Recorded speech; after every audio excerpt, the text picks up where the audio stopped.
What's up, guys? I'm Polipopo. Thank you very much for coming to the channel. What I want to show you guys today is about your audio tracks.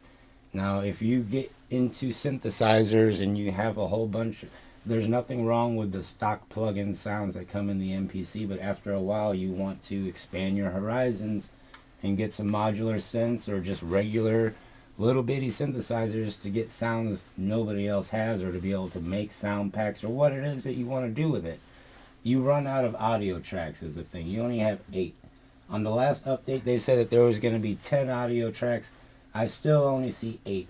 I'm not expecting to see any more, but on this video, I want to show you guys how to get more.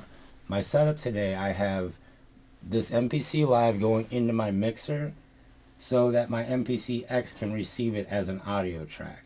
So whatever I hit here, that's what's going to be coming into my MPC-X as an audio track. So I want to show you guys how this works and how to just get over that hump. So if you have 5 or 6 people that want to record vocals, or you have 2 guitars, 8 drums, you know, you got a whole bunch of people, a violin, a cello, whatever it is, how many audio tracks you want, I want to show you how you can use this to your advantage today, okay? So let's get right into it. And if you're new to the channel and you like content like this, or know somebody that needs help with this, share this, okay? So here we go. Alright, so cool. All I'm going to do is use this keyboard here to play the Hype Synth Warm Piano Stack audio track through my mixer.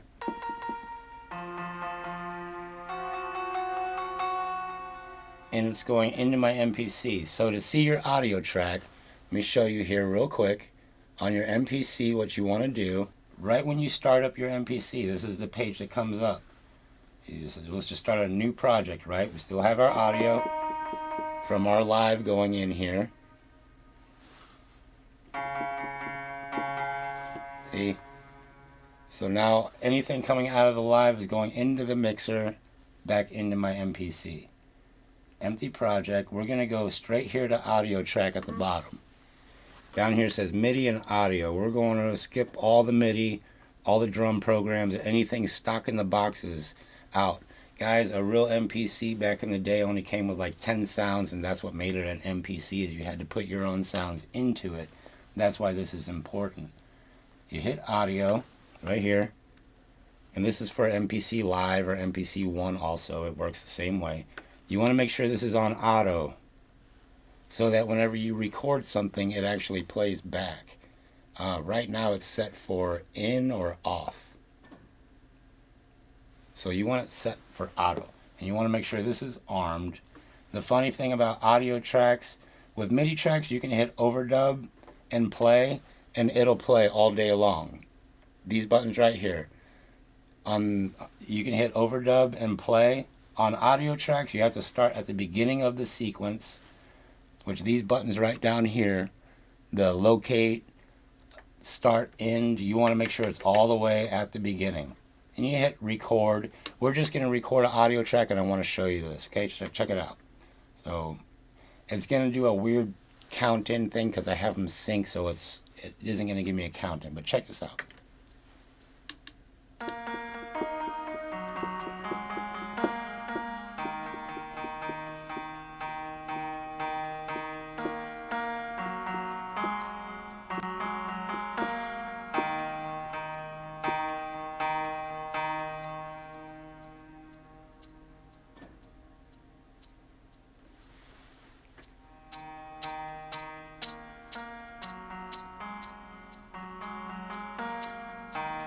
See, so nothing's playing on my MPC right now.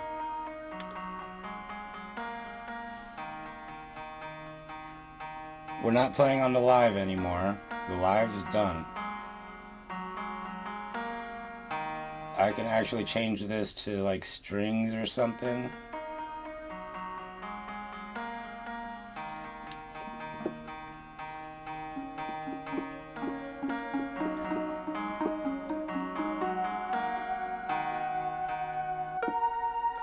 I'll record another track because I want to show you guys this. You can't mute out audio tracks. You know what I mean?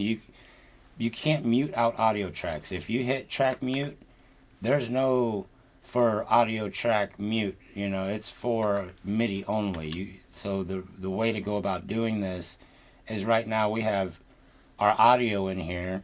We can delete it from here, but then we won't have it no more. Or you hit this pencil and hit clear regions. If you hit clear regions, it only takes it from that one sequence. So check this out. I'm going to copy this. I copy that to sequence 2, right? So now I have 2 sequences with the same thing on here. Let's say on sequence 2, I didn't want this to play, and I hit mute, right? Check this out. I hit mute on sequence 2. Only on sequence 2. Mute on 1, no. Mute on 2, yes. You go back to 1, it's muted. That's why I say you cannot mute out audio tracks on your MPC. It doesn't work. So what does work is that, you know, you only have 8 of these audio tracks. So this is just good practice to get into right off the bat. Instead of going to audio track 2 and doing everything like that, you can go to audio track 2 if you want to lay down and have that play for track 2. But what you want to do to get this here is clear regions on sequence 1. See, there's nothing on sequence 1. You go to sequence 2 and you hit edit audio, and the audio's there, because on sequence 1 we cleared that region. All right, you have to clear a region in order to sequence out your audio tracks. So edit audio on sequence 1, there's nothing there. Edit audio on sequence 2, it's right there. So that's how you would do that. You cannot just hit mute on that and it doesn't work like that. You have to clear out your regions. That's why it's important to name all your tracks. 1 piano, track 2 strings, track 3 whatever. This way you know what you're clearing out whenever you clear out. That's if you want more audio tracks. What I'm talking about here, I don't want more audio. I want 100 audio tracks. I want 128 audio tracks. So I'm just going to delete this. It's going to take it from sequence 1 and 2. No, there's no more nothing, because I deleted that audio. That's the difference between clearing and deleting. Yeah, there's nothing in here now. There's no, when I hit play, it's not going to play anything. But we recorded that audio. Anything that you record in the MPC is going to become a sample. Whether you assign it to a sample, there's options here that when you're recording and say you have 5 tracks, you can bounce the whole sequence to a sample, but it's going to take every single track down to it's going to say bounce sample sequence, and it's going to have all 5 of your tracks. So if you want individual tracks, all you got to do is record an audio track. It's just as good as hitting your sampler and sampling something by using your audio tracks, okay? But your audio tracks now become automatically, when you hit MIDI, they become samples. So you can edit your samples. Where are your samples? I use my jog wheel to turn here, and there's my audio sample. It doesn't look like anything. So get into this practice. When you see that signal like that, you see it will look like this if nothing's there. There's something there. So you hit process, this bottom right, okay? You hit process. In here, you could scroll through this, or you could hit function, and it brings up everything that you're scrolling through. For this, you want to, like, what's discard? Where the X's are, that's what's going to take out. It's going to leave the middle. It's going to take out the middle if we delete. So we're going to discard. I want discard the end beyond the start and end points. Okay, so where are the start and end points? We can't see our samples, so I also want to see what normalize. Normalize is going to boost my signal. This is my new sample. I have it hooked up mono, but what I want to do, what's great about the MPC X is that you have these cue links where you can just go, you can use them on the live too, but let's say the sample starts right here on this pad here.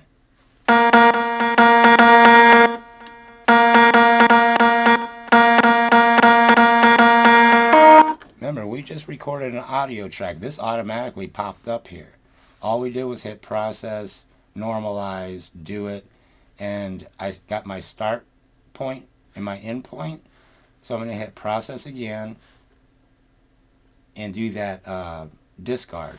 This way it discards the data between the start and end points. I'm going to hit do it. So now my sample is fresh. It's real nice. So what do? You assign this sample to a pad. Pad A1, right? That's where it lives, right here, on this pad right here. For some reason it's up here too. You just hit this clear pad on there. We're going to assign this sample to this pad. You hit this pad and this sample.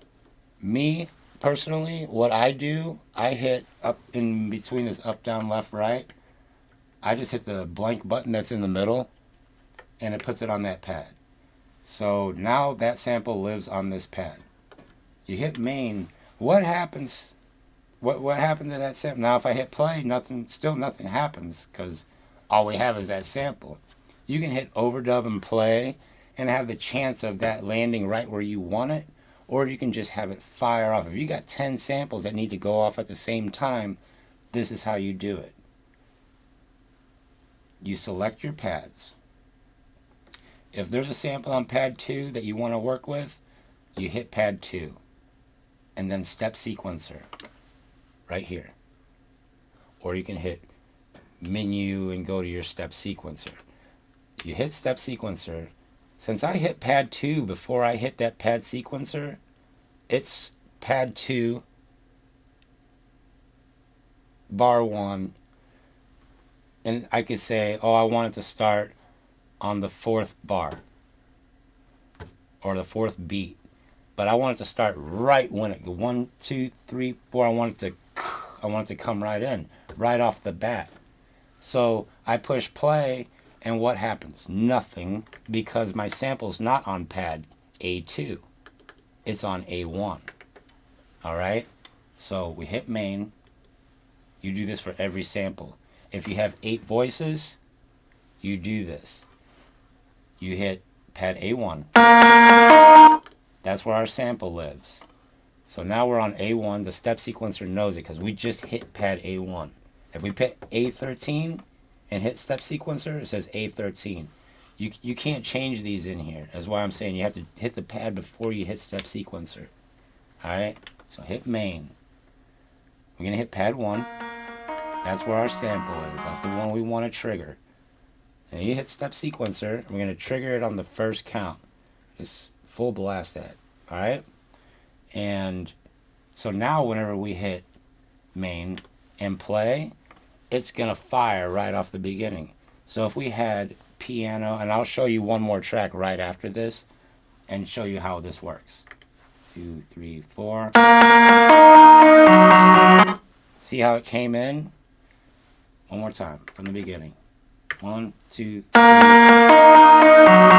So watch this. Now I can go back to my audio track. Let's turn this down.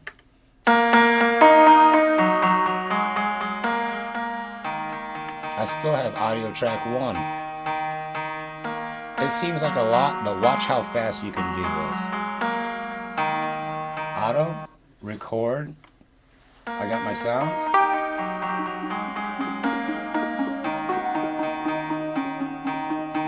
You have to hit stop.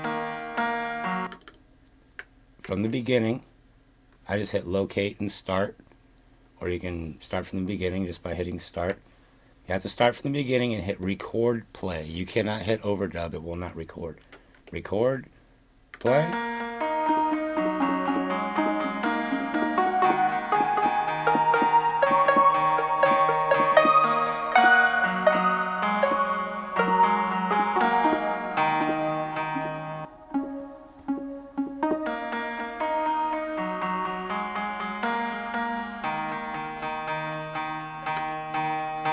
Alright, so again, we're just going to take this right off the bat and delete it.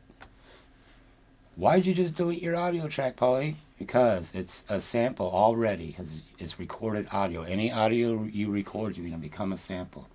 You hit MIDI. All we do is record that, and then we hit delete after we were done. You hit MIDI, assign sample or edit samples. Again, go to your jog wheel, turn it to that, can't even see it. Process, normalize. Now we can see our sample. Start and end time. Discard the rest of that by hitting process, discard.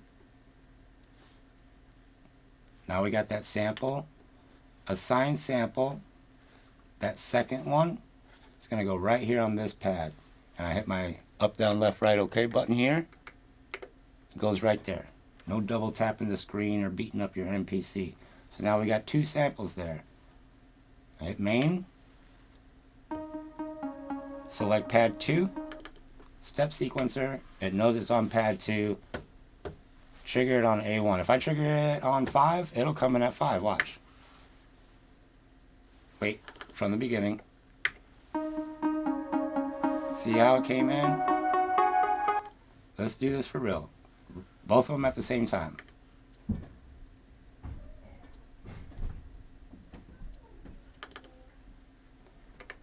Both of them at the same time. Here we go.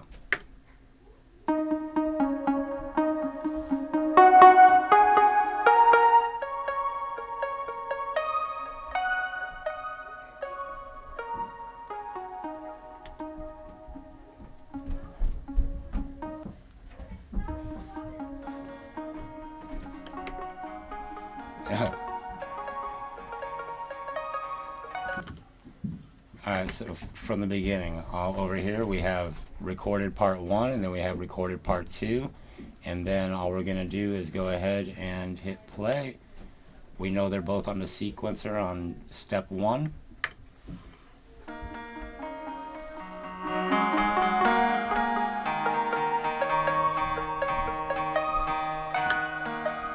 Now you can go to your regular process of going ahead and now you can explode your tracks and have control over each one of your different instruments on your track. Mute.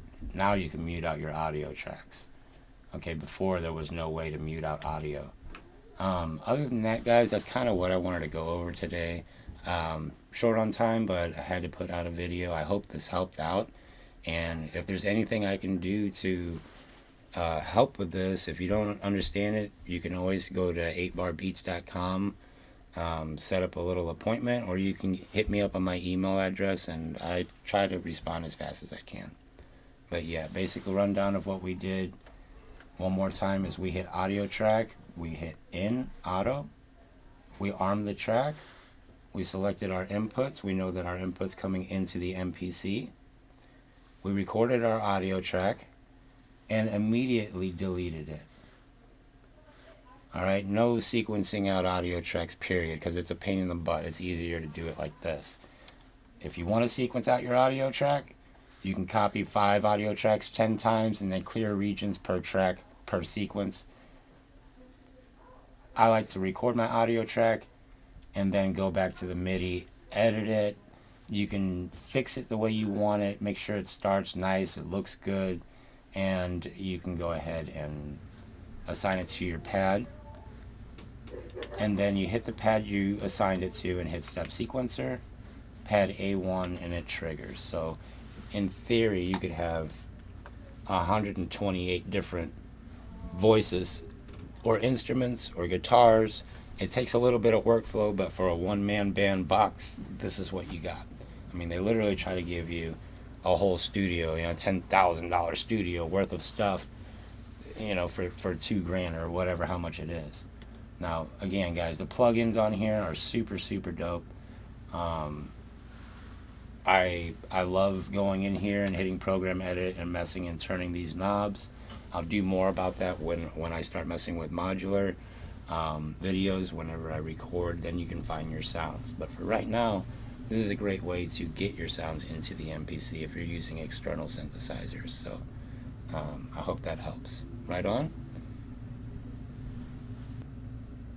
And one more thing, if you guys want to learn more about how to customize your skins, somebody told me that this was fake and that it wasn't legit. Like, dude, I'm moving the buttons on my, this isn't Photoshop, alright? I still have the plastic on my box, dude. So, okay. Never touched my screen before, but there you go. Not fake. So you can definitely customize everything on here, and I can also show you guys how to do that. Right on, right on.